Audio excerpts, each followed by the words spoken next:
So one of my biggest supporters, Justin Johnson, has hit 500,000 subscribers on YouTube. I just wanted to share a little story with you guys and get another video of him out there. I met him a little bit more than 3 years ago.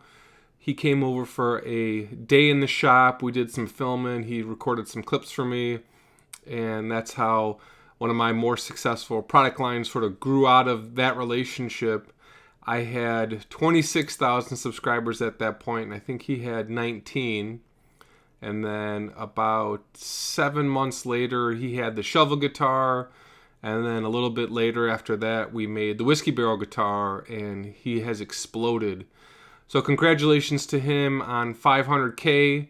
This is just a little bit behind the scenes for you guys of him playing in the Nashville Shop.